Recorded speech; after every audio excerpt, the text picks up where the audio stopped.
a nossa palestrante Eni Sattler, com o tema Joana de Cusa. Bom dia a todos.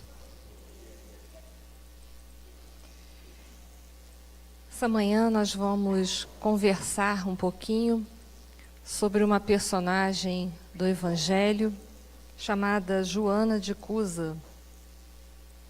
Nesse primeiro slide aí que vocês estão olhando, vocês vão encontrar algumas referências bibliográficas que eu usei para a gente conseguir fazer essa palestra, sendo que a principal fonte de consulta foi o livro Boa Nova e Amor, Imbatível Amor.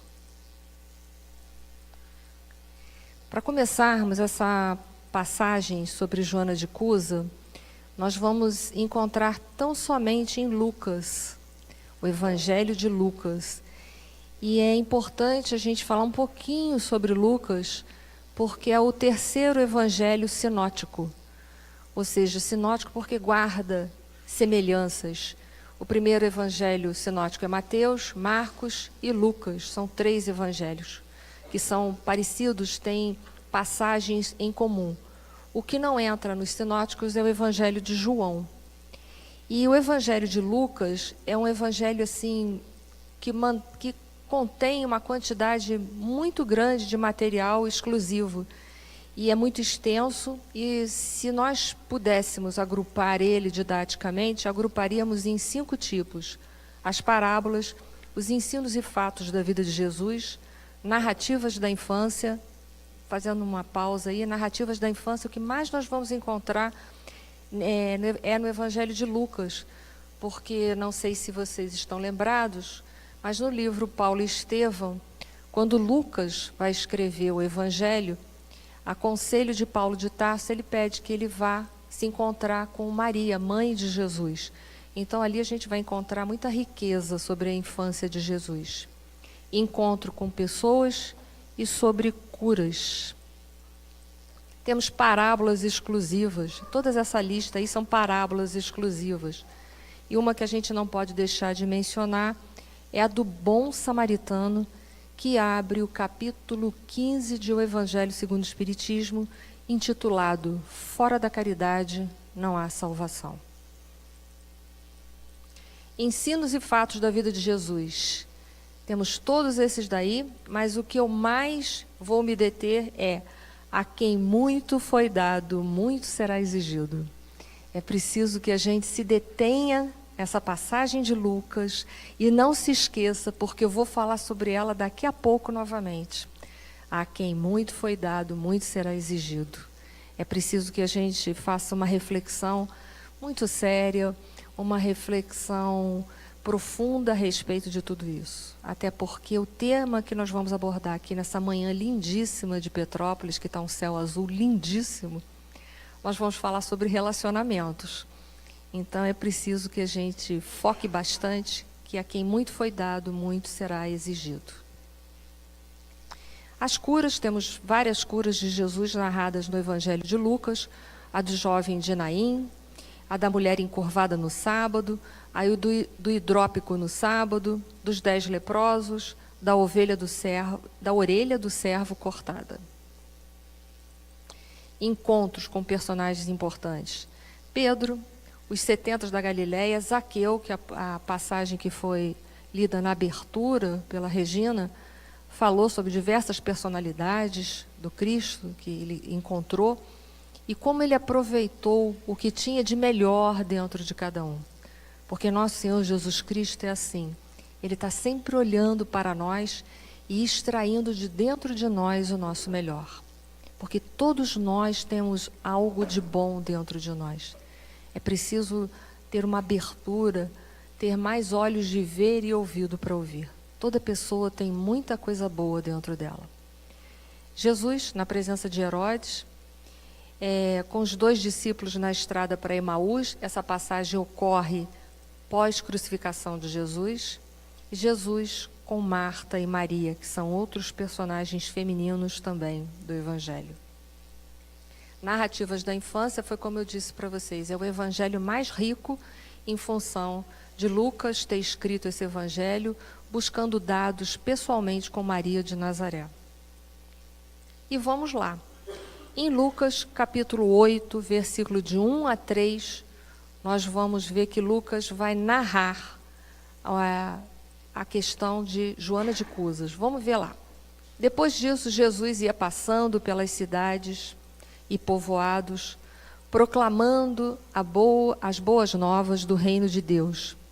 Os 12 estavam com ele, os 12 eram os 12 apóstolos.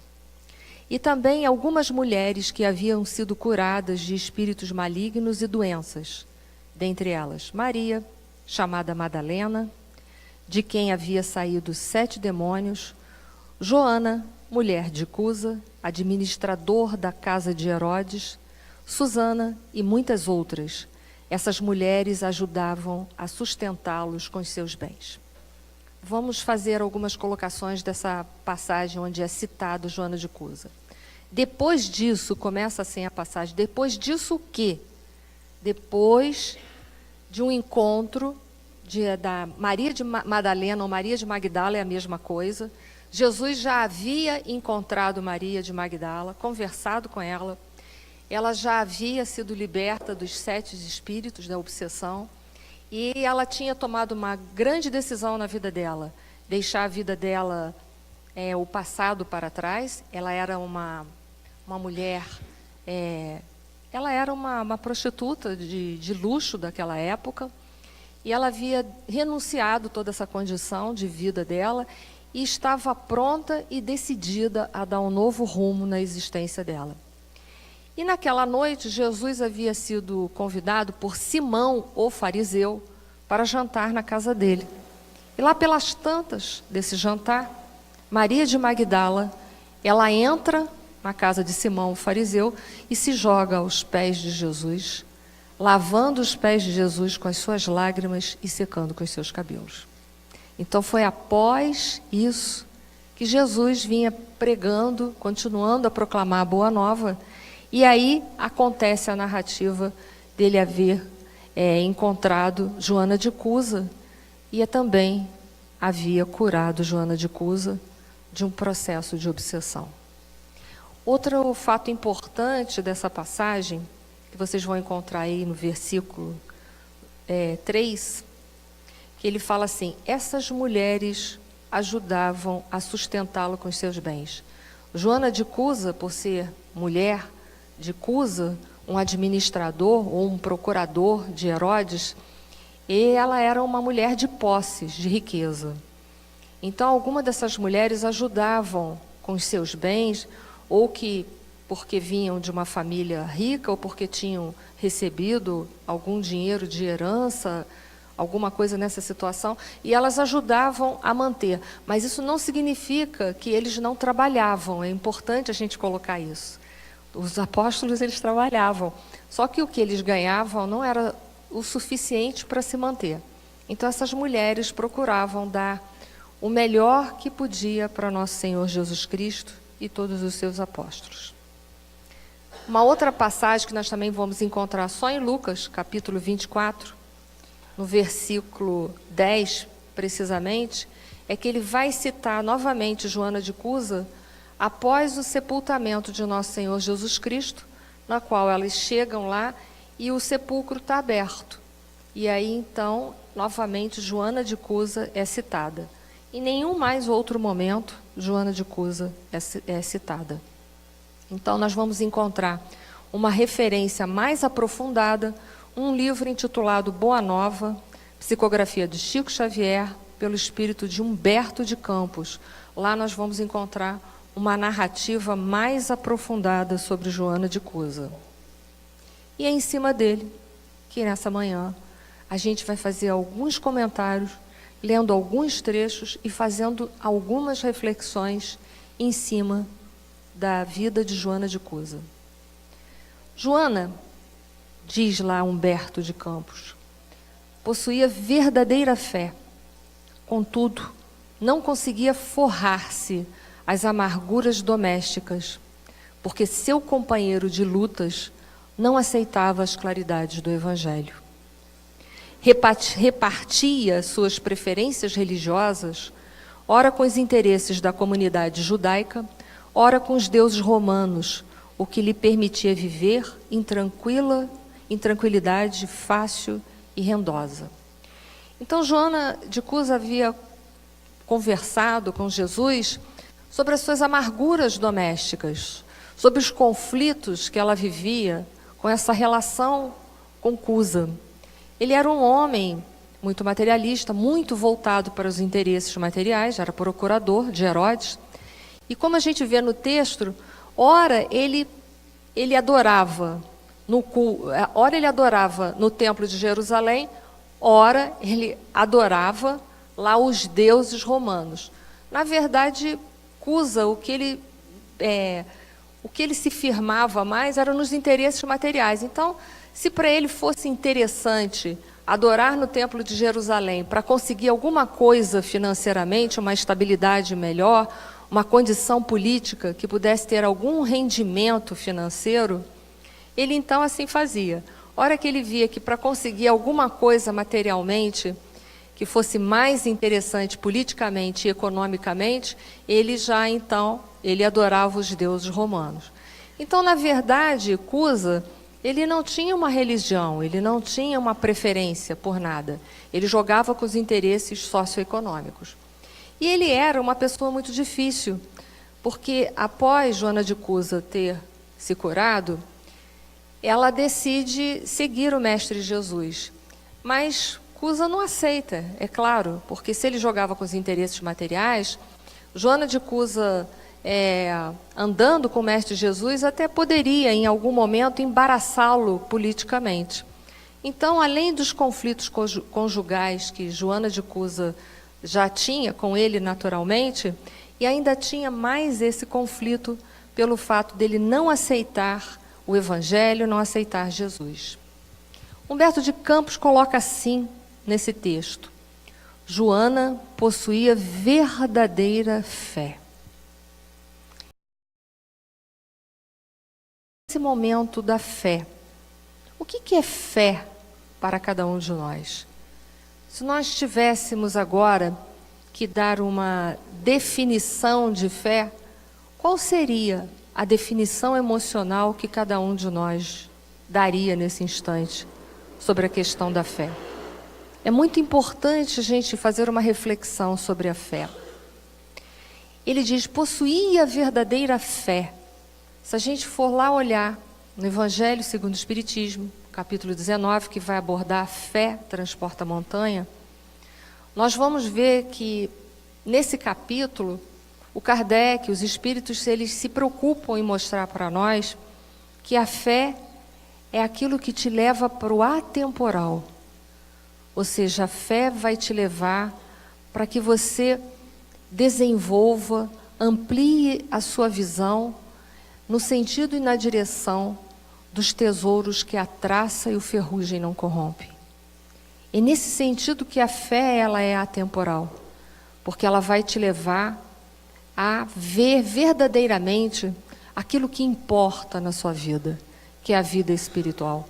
Ela vai te ampliar essa comunhão com Deus, o que é muito importante a gente estar falando isso hoje no século XXI.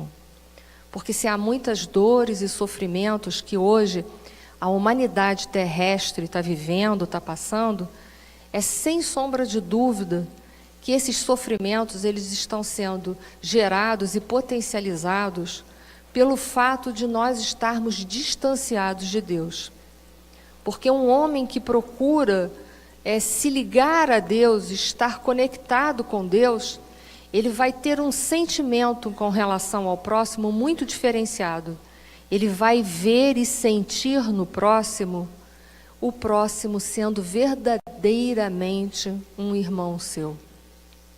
E hoje, com todos esses conflitos que a humanidade terrestre está passando, e nós principalmente no Brasil, nós vamos ver que o que está faltando é esse sentimento de fraternidade, de irmandade, de ver no outro um irmão também.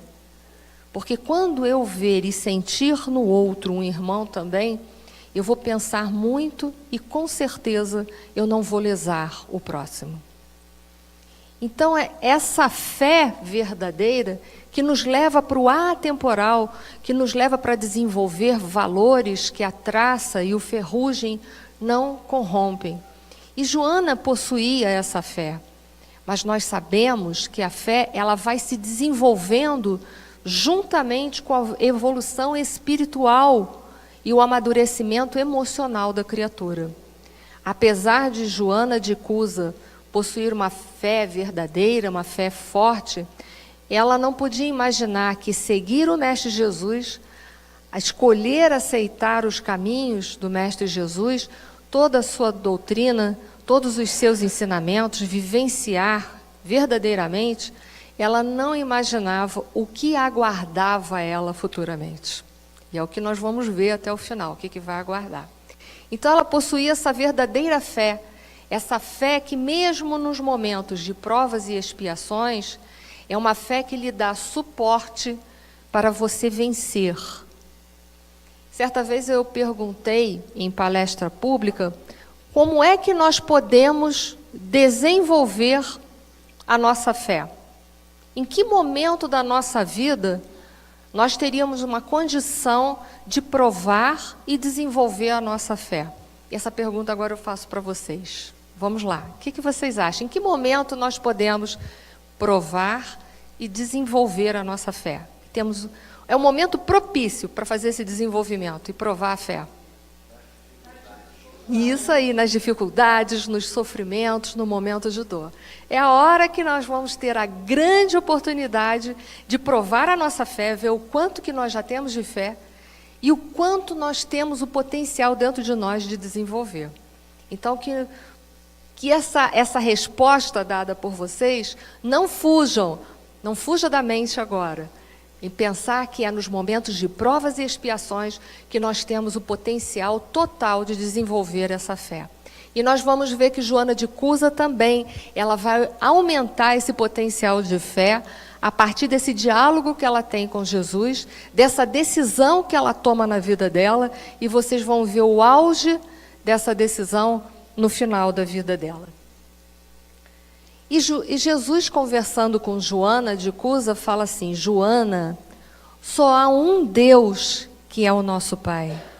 E só existe uma fé para as nossas relações com o seu amor. Eu venho, em nome de Deus, abrir o templo da fé viva no coração dos homens.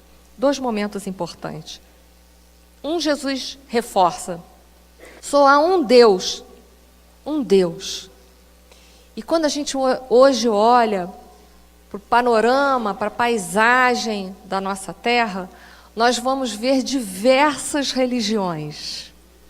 Diversas religiões. Porém, só existe um Deus. Isso é uma reflexão. Importante essas religiões, por ora sim, porque cada religião fala mais próximo ao coração daquele que se aproxima dela. É importante. Porém, o que Jesus diz para nós ali? Que só há um Deus. Por quê? Só existe um Pai. Nós somos irmãos uns dos outros.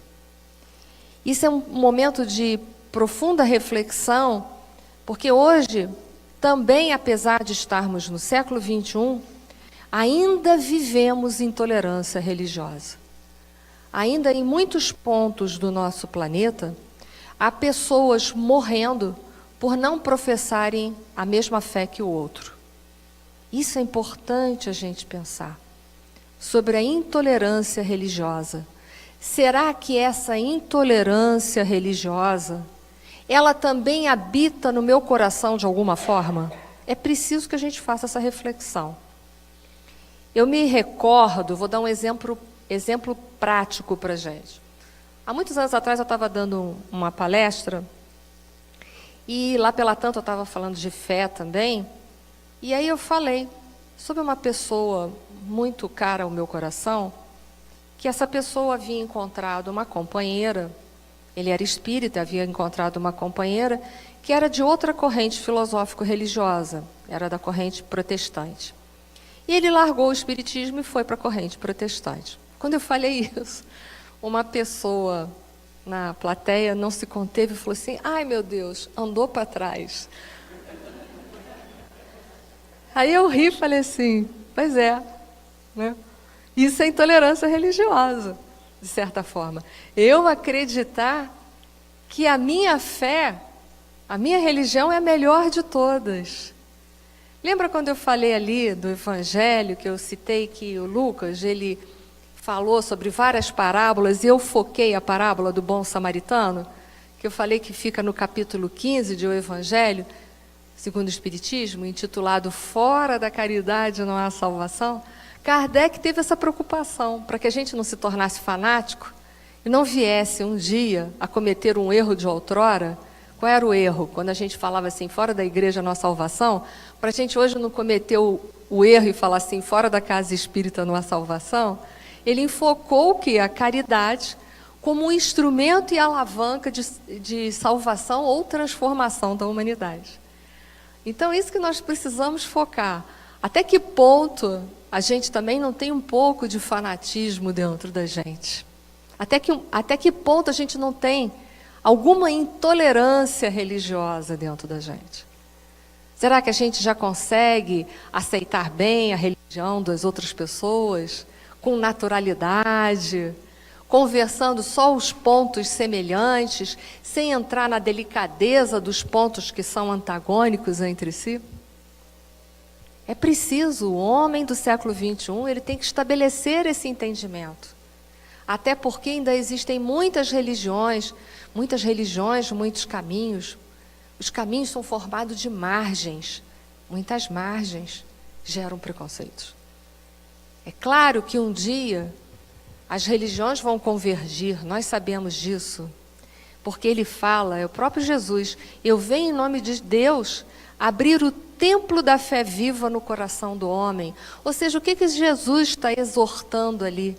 Para a gente aproveitar a religião que está inserido e desenvolver o sentimento da religiosidade dentro dos nossos corações. O que é a religiosidade? É fazer do nosso coração, dos nossos sentimentos, um templo onde Deus possa morar. Isso é muito importante. Uma das bem-aventuranças de nosso Senhor Jesus Cristo diz: bem-aventurados os puros de coração, porque verão a Deus. Exortando que o coração precisa estar puro para que você possa perceber Deus. Ou seja, um coração cheio de impurezas, como a intolerância, a impaciência, a falta de perdão, a falta de misericórdia.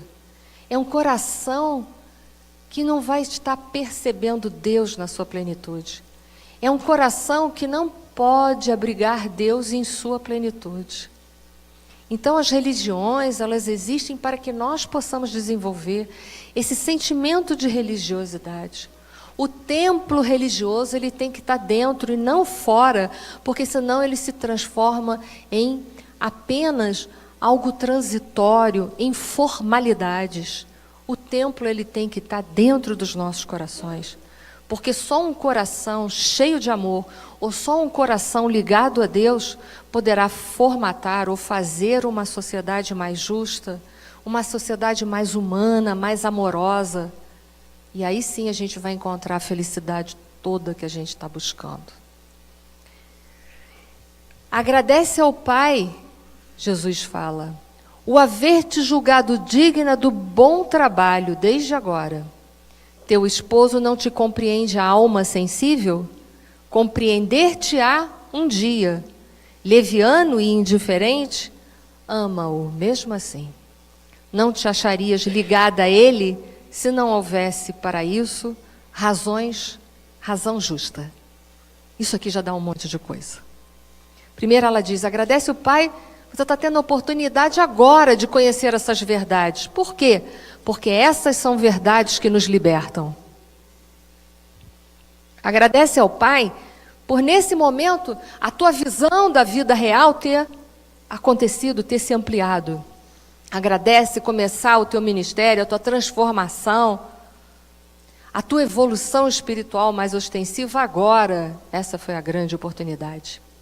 E ele diz, o teu esposo não compreende a tua alma sensível?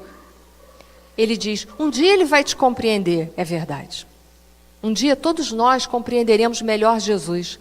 Há mais de 2000 anos atrás, nós gritamos lá, Barrabás. E hoje a gente está aqui, seguindo o Mestre Jesus, pregando em nome do Mestre Jesus, vivendo da melhor maneira que podemos na direção dos seus ensinamentos. Ele diz, teu esposo é leviano e indiferente, ama-o mesmo assim. Qual é a proposta? Ele faz uma proposta a ela para ela ingressar no amor incondicional. Porque até então, o nosso amor tem sido de condições.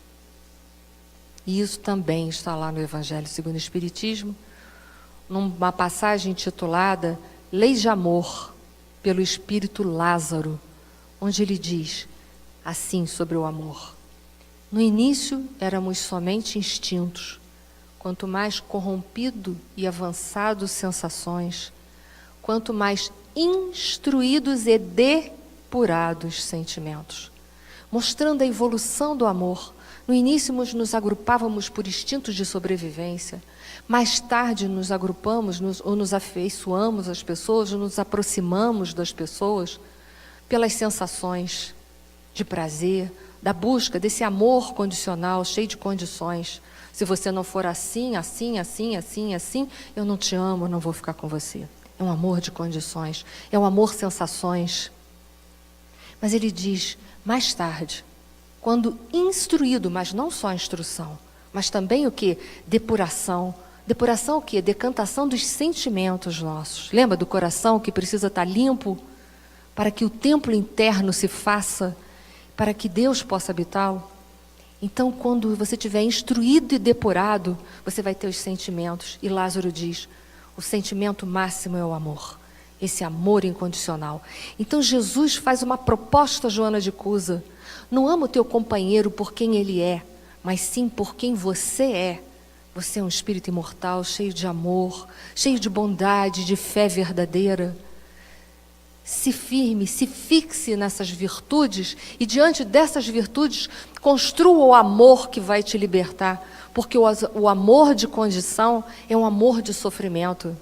E é por isso que todos nós estamos aqui reencarnados, por causa desse nosso amor condicional, cheio de condições. Erramos e erramos em função de tantas condições que colocamos no nosso caminho. Em função de que hora que as nossas condições, na hora que as nossas condições não eram aceitas e estabelecidas, a gente brigava, a gente se separava, a gente odiava e muitas vezes até em nome do amor a gente matou. E é por causa desse amor condicional que a gente ainda está aqui, preso aos ciclos reencarnatórios de dor. O que Jesus propõe a ela, ame teu companheiro sem condições nenhuma, ame pelo amor. Um dia ele vai compreender, como também um dia nós seremos melhores. Mas um outro ângulo para olhar esse amor também. Quem somos nós para cobrar o amor ideal do nosso companheiro, se nem nós mesmos temos esse amor ideal para oferecer a ele? Isso é uma outra reflexão.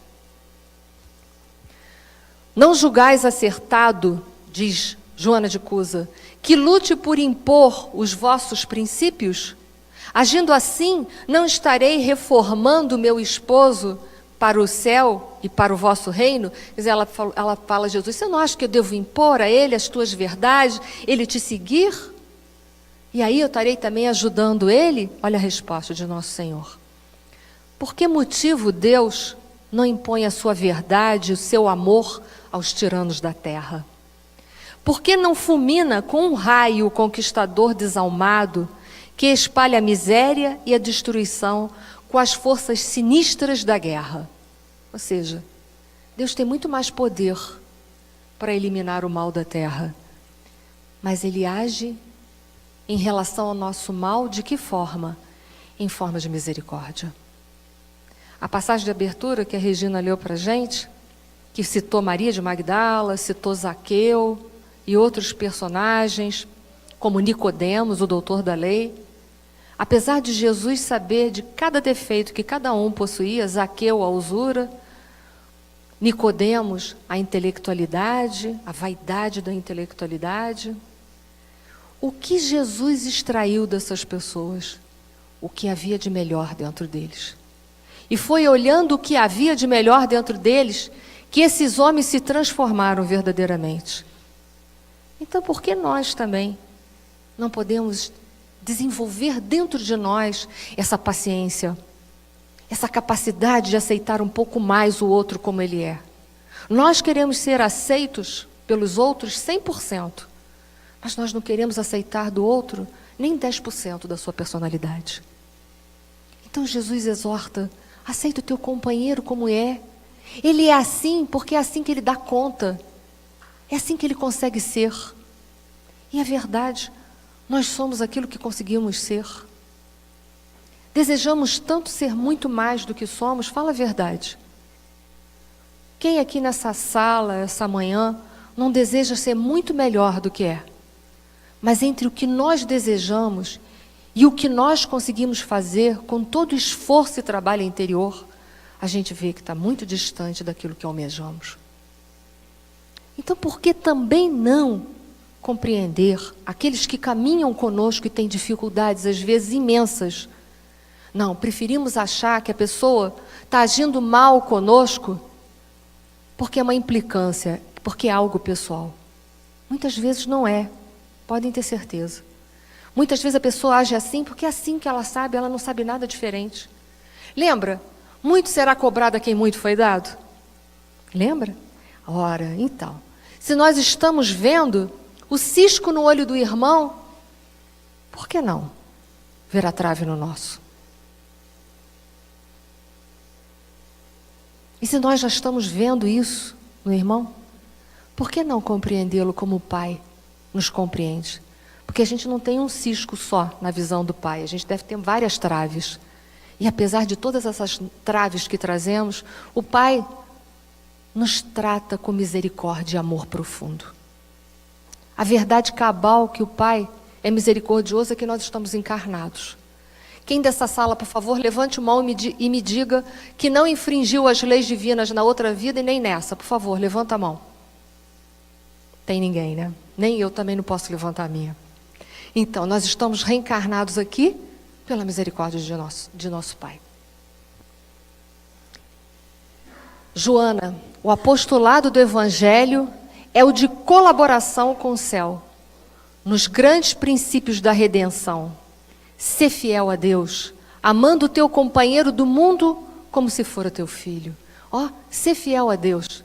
Muitas pessoas acham que ser fiel a Deus é vir na reunião pública todo domingo, toda segunda ou toda quinta.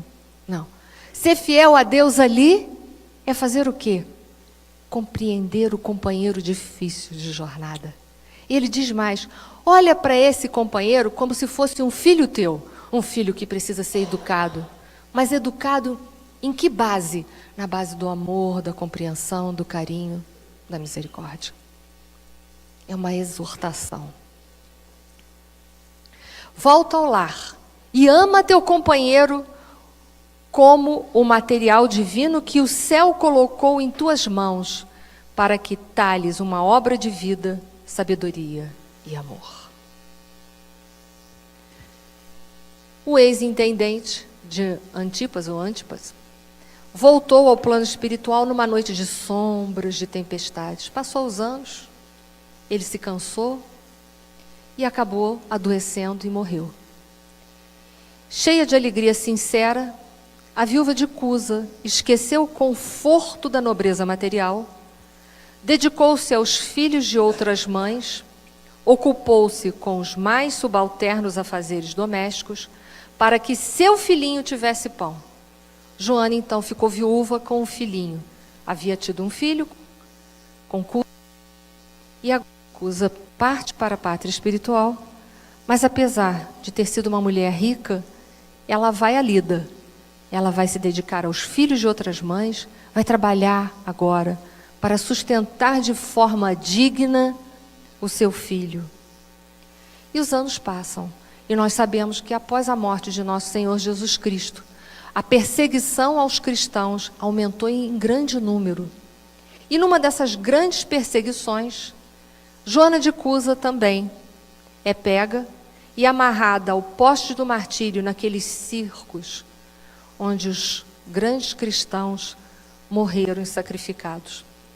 é amarrado num poste do martírio, e ao lado desse poste, o seu filho único também, amarrado, para serem queimados vivos, servirem de entretenimento ao público nesses circos.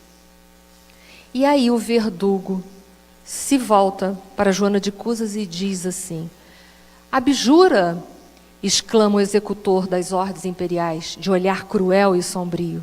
Repudia Jesus, minha mãe, disse o filho único.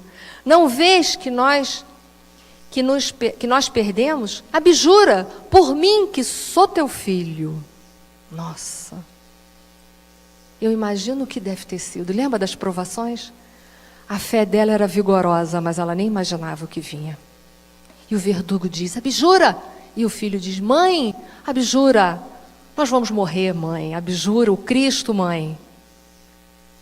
E ela diz: cala-te, meu filho. Jesus era puro e não desdenhou o sacrifício.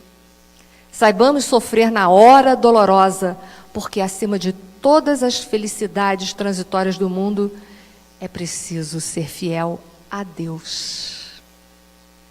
Mais uma prova de fidelidade, mais uma prova de fé.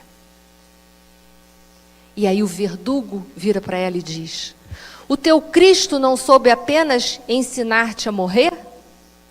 Perguntou ele. A velha discípula, concentrando a sua capacidade de resistência, teve ainda força para murmurar: não apenas a morrer, mas também a vos amar. E assim foi o fim da Joana de Cusas. Mais tarde, notícias do mundo espiritual. Joana de Cusas reencarna como discípula de Francisco de Assis, sendo Clara de Assis, depois foi Sor Juana Inês de la Cruz, e finalmente um personagem que nós conhecemos, é muito falado no movimento espírita, Joana de Ângeles, em que integrou a equipe do Espírito de Verdade, quando do trabalho de implantação da doutrina consoladora em nosso plano. Vocês vão encontrar 2 mensagens de Joana de Ângeles, não assinada por ela, no livro do Evangelho segundo o Espiritismo. Uma está no capítulo 9, item 7, intitulada A Paciência, e outra no capítulo de número 18, de número 18, itens 13 e 15, intitulada Dar-se àquele que tem. Esse espírito levou a sua fé ao infinito, mostrando para todos nós que nós também, se conseguirmos nos manter fiel àquilo que o nosso Senhor Jesus Cristo nos pede, nós também poderíamos chegar até aí. O ponto central dessa passagem, ela vai estar falando dos relacionamentos.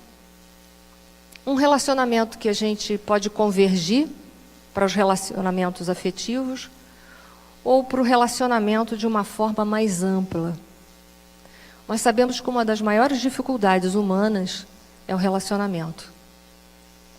Uniu 2 pessoas, uma conversa simples, descontraída, não demora muito tempo, vai surgir conflitos. Nós sabemos disso. Somos diferentes? Claro, somos individuais. Mas nós ainda temos muita dificuldade na vida de relação de buscar nesta vida as semelhanças entre nós. Nós ainda insistimos em focar no outro os seus defeitos. Então, os relacionamentos é algo que para nós é muito difícil ainda. Temos muitas dificuldades. Mas vamos agora conversar os minutinhos que nos faltam sobre um relacionamento muito difícil na sociedade. Casamento. Todos já casaram com seus príncipes e as suas princesas, não é? E qual foi o final? Não estou desanimando aos que ainda vão casar, não. Qual foi o final? O príncipe e da princesa?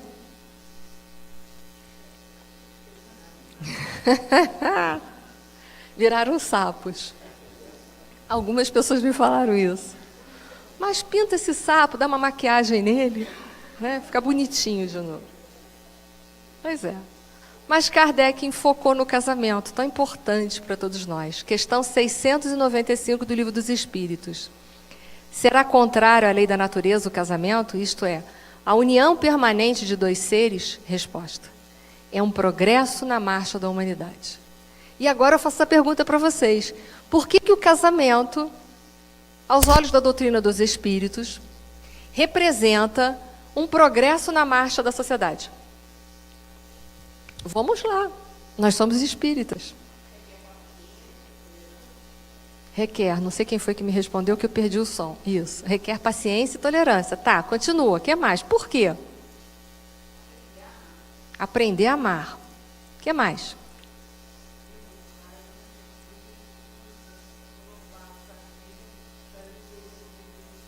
Educar os filhos que virão dessa família para que ele possa evoluir também. Todas as respostas são certas, perfeitas. Ou seja, o casamento vai requerer, com tudo isso que vocês falaram, vai se resumir em duas coisas. Ele vai requerer de cada um ali maturidade espiritual e emocional. Porque se nós temos que ter paciência, nós temos que amar, se nós vamos educar os filhos que serão frutos dessa união. Tudo está falando de renúncia, de abnegação, estão falando de virtudes. Então, nós estamos falando de maturidade emocional e espiritual. Hein? Disciplina, como diz o Emmanuel para Chico, disse, disciplina, disciplina, disciplina. Se adequa também ao casamento, e muito. Então, a gente vai ver que é um progresso, porque vai exigir dos dois uma maturidade, porque viver junto não é fácil. Como eu disse, somos individuais, somos pessoas únicas. Não existe ninguém igual a mim, como não existe ninguém igual a vocês. Então, é claro que dentro dessa relação vai ter atritos, porque as personalidades vão querer se impor, e é aí que geram os atritos. Nós começamos a querer impor as nossas verdades, queremos impor ao outro o nosso modo de ser, a nossa personalidade. Isso é amor condicional? Sim ou não? Não é amor condicional, não? Impor a nossa personalidade. Condicional é, né? O amor condicional é isso. Eu costumo dizer, São Agostinho tem um pensamento que diz assim: amar é deixar que o outro seja. Aí que nós fizemos uma complementação, porque a gente não gostou quando leu. Aí vou colocar, qual é a complementação? Amar é deixar que o outro seja minha eterna vontade e desejos. Não é assim? Aí quando não acontece assim, o que acontece? A briga vem fazer os relacionamentos. Porque você não está fazendo aquilo que eu quero. Você não está me fazendo feliz. Que coisa pesada, né? Em sã consciência, eu pergunto para vocês, não precisa me responder, por favor. Tá bem? Só vou perguntar. Vocês conseguem fazer o outro integralmente feliz? Não me respondam, por favor. Pois é. Então, com que direito, ou com que direitos, eu estou exigindo isso do meu companheiro, se nem mesmo eu tenho para dar? Assim é fácil. Essa é uma coisa muito pesada. Você exigir que o outro te faça feliz, você não pode fazer, mas você exige. Olha que coisa pesada. Isso é um peso infinito que a gente coloca. Joana de Ângeles, no capítulo 6, no livro Amor, Imbatível Amor. Aliás, se a gente precisa desenvolver o amor, eu recomendo esse livro. Ela diz assim: mais do que um ato social ou religioso, conforme estabelecem algumas doutrinas ancestrais, vinculadas a dogmas e a ortodoxias, o casamento consolida os vínculos do amor natural e responsável, que se volta para a construção da família, essa admirável célula básica da humanidade. Célula básica da humanidade, esse é o ponto em questão. Sem família, sem sociedade estruturada. E vocês vão dizer, por quê? Por uma lógica. Se você não consegue se harmonizar, respeitar quem está dentro de casa, vamos ser sinceros, nós conseguimos respeitar os que estão por lá de fora? Todas as bases da boa convivência, elas são desenvolvidas no lar. Por quê? Porque é no lar que nós temos relação mais próxima. É ali que nós vamos ser testados. Porque ser sorridente, alegre, cordato e gentil, com quem nos encontra na calçada, a gente fala oi e continua andando, é fácil.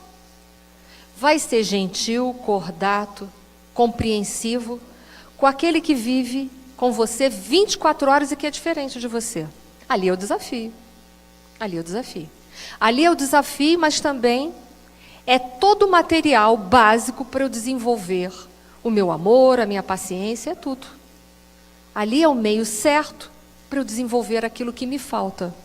Porque se eu não tenho paciência com os outros, eu sou impaciente. Sim ou não? E que não vem com aquela frase, não, você me tirou a paciência. Ninguém pode tirar aquilo que você não tem. Agora eu já mudei a frase, tirar aquilo que você não tem. Porque se você tivesse, alguém podia tirar? Não, vamos ser sinceros. Então, é ali naquela convivência que você vai estar estabelecendo uma sociedade mais justa, porque ela é a célula básica da humanidade.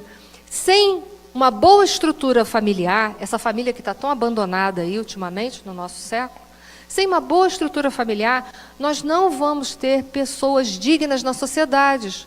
Nós vamos ter as pessoas individualistas, que só pensam no seu interesse pessoal, questão 895 do Livro dos Espíritos.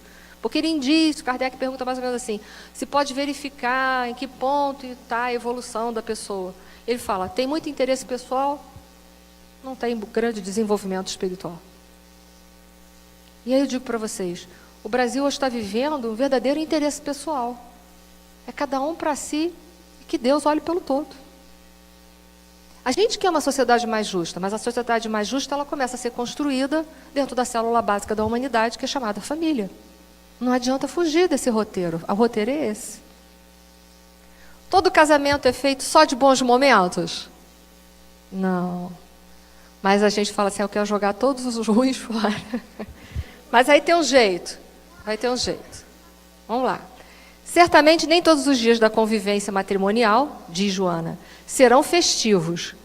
Mas isso ocorre em todos os campos do comportamento. É verdade. Mesmo a relação entre amigos, irmãos, todos os dias é feliz? Mesmo a relação entre pais e filhos, todos os dias é feliz? Não. Aquilo que hoje tem um grande sentido e desperta prazer, amanhã, provavelmente, se torna maçante, desagradável. Nesse momento, a amizade assume o seu lugar. Olha aí, nesse momento, a amizade assume o seu lugar, amenizando o conflito e proporcionando companheirismo agradável e benéfico, que refaz a comunhão, sustentando a afeição. Então, a gente sabe que a paixão dura os primeiros anos de casamento. Vamos ser sinceros aí, os casados. Se durou muito, durou 10 anos aquele encanto. Depois, por isso que todo mundo riu e me falou que todos os príncipes e as princesas viraram o quê? Mas tem como amenizar o sapo. Bota ele como amigo ou como amiga. É, a proposta da Joana, não é minha. Né? Depois do encanto tem... Os sapos comem os insetos, olha aí, tá vendo? Nós temos uma coisa positiva. Viu? Olha aí. Então a proposta da Joana de Ângeles é, quando a paixão esfriar, transforma aquela relação numa grande relação de amizade, de companheirismo. É muito melhor que vocês dois ficarem brigando dentro de casa o dia inteiro. Mas vamos lá que o assunto é grande. E aí vamos ver um bom comportamento ou algo para facilitar a nossa vida de relação. Todo mundo conhece essa história? Ser feliz ou ter razão? Todos conhecem? Nem todos? Então, por favor, os que conhecem, tenham paciência que eu vou contar para os que não conhecem. Olha aí, vamos desenvolver a paciência. Vocês gostam, né? Um casal, eles foram convidados para um jantar entre amigos e eles saíram de casa já atrasadíssimos. Aí a esposa falou assim, o marido falou para a esposa, nós já estamos atrasados, vê aí o GPS para onde que eu tenho que entrar, porque eu não sei ir para lá, vamos logo, a gente já está atrasado. Aí até a mulher ligar o GPS, como é que vocês sabem? GPS, Waze, é tudo igual, né? Ele te avisa depois que você passou da entrada. E aí, conclusão, a esposa, meu bem, tem que virar à direita. Não, eu tenho certeza que é a esquerda. Ele já falou irritado. Ela calou. Ele virou à esquerda. Quando ele virou à esquerda, ele olhou e falou assim, não era a esquerda, era a direita. E agora nós vamos dar uma volta imensa para conseguir retornar. E aí ele foi andando e falou assim, meu bem, escuta aqui. Se você tinha certeza que era direita, por que você não insistiu um pouquinho mais comigo? Ela disse assim para ele, entre ser feliz ou ter razão, eu prefiro ser feliz. Não é? É naquela conversa amigável, inflamada que a gente deveria lembrar desse momento.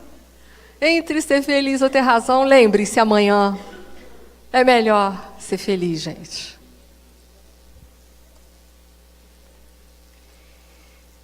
Tem um texto de Rubem Alves, não sei se vocês conhecem, já morreu, já desencarnou, mas é escritor brasileiro, falando sobre relacionamentos, tênis e frescobol. Ele diz que os relacionamentos, eles podem ser classificados em 2 grupos, o de tênis e o frescobol. Todos conhecem? Não? Quem conhece tem a paciência que eu vou contar. Vamos lá. Os casamentos tênis. Vocês sabem o que é tênis? O jogo tênis, você visa jogar a bola para o outro para ver se o outro erra. E se ganha o jogo dessa forma. Quanto mais o outro errar ou bater na rede, o que vai acontecer? O jogo vai terminar e vai ter um ganhador. E frescobol? Quem já jogou frescobol na praia? A gente joga a bola bem devagarinho, que é para fazer com que o outro não perca, é ou não é? Para que o jogo não acabe nunca, para ver se a gente fica jogando 1 hora, 2, sem errar a bolinha. É ou não é? Pois ele diz que tem casamentos assim. Tênis e casamento frescobol. O que é casamento tênis? Ele diz assim, recebe-se o sonho do outro para destruí-lo, arrebentá-lo, como bolha de sabão. O que se busca é ter razão e que se ganha... o que se ganha é o distanciamento. Aqui, quem ganha sempre perde. Porque é aquele relacionamento que você faz de tudo para o outro, não pegar a bolinha. Ele perde, mas lembre, você também perde. O que é casamento frescobol? O frescobol é o contrário disso daí. Você faz tudo para ajudar o outro a realizar os sonhos dele, tudo para o outro ser feliz, e procura não ter tanta razão assim. Procura ser mais feliz. Vai deixando. O amor transforma a gente. A força bruta nunca transforma. Lembra que Joana de Cusa perguntou isso para o mestre? Mestre, não seria melhor eu impor a ele, o meu companheiro, a essa fé? E o que ele responde? Não, Joana, deixa o tempo. Nem o pai não faz isso com as suas criaturas. Deixa o tempo. Porque só o tempo para entender o amor, né, gente? E aí vou pular, porque o tempo já vai. Para aqueles que devem estar pensando assim, não, essa esposa e meu esposo, foi por um acaso que eu encontrei, não é possível, não era para ser meu. Diz Emmanuel em Vida e Sexo.